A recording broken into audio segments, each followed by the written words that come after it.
Judges. Chapter 14. Samson gets married. One day, Samson went to Timnah, where he saw a Philistine woman. When he got back home, he told his parents, "I saw a Philistine woman in Timnah, and I want to marry her. Get her for me." His parents answered, "There are a lot of women in our clan and even more in the rest of Israel. Those Philistines are pagans. Why would you want to marry one of their women?" "She looks good to me," Samson answered. "Get her for me."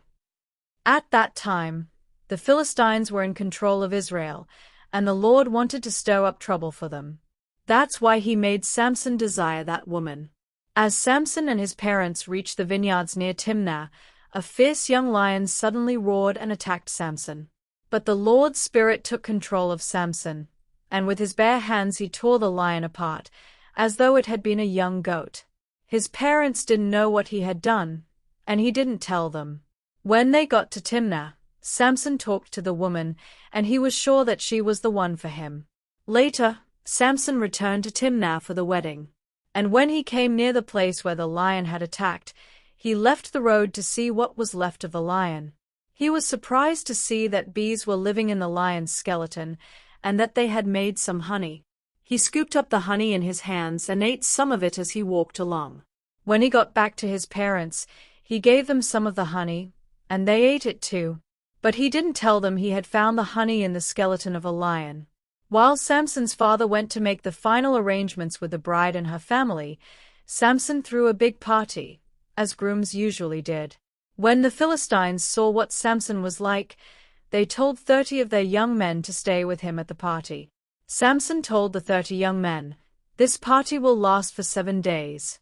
Let's make a bet. I'll tell you a riddle, and if you can tell me the answer before the party is over, I'll give each of you a shirt and a full change of clothing. But if you can't tell me the answer, then each of you will have to give me a shirt and a full change of clothing." "It's a bet," the Philistines said. "Tell us the riddle."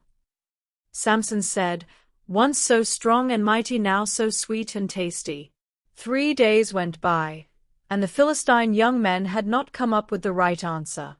Finally, on the 7th day of the party, they went to Samson's bride and said, "You had better trick your husband into telling you the answer to his riddle. Have you invited us here just to rob us? If you don't find out the answer, we will burn you and your family to death." Samson's bride went to him and started crying in his arms. "You must really hate me," she sobbed. "If you loved me at all, you would have told me the answer to your riddle." "But I haven't even told my parents the answer." Samson replied, "Why should I tell you?" For the entire 7 days of the party, she had been whining and trying to get the answer from him. But that 7th day she put so much pressure on Samson that he finally gave in and told her the answer. She went straight to the young men and told them. Before sunset that day, the men of the town went to Samson with this answer: "A lion is the strongest, honey is the sweetest."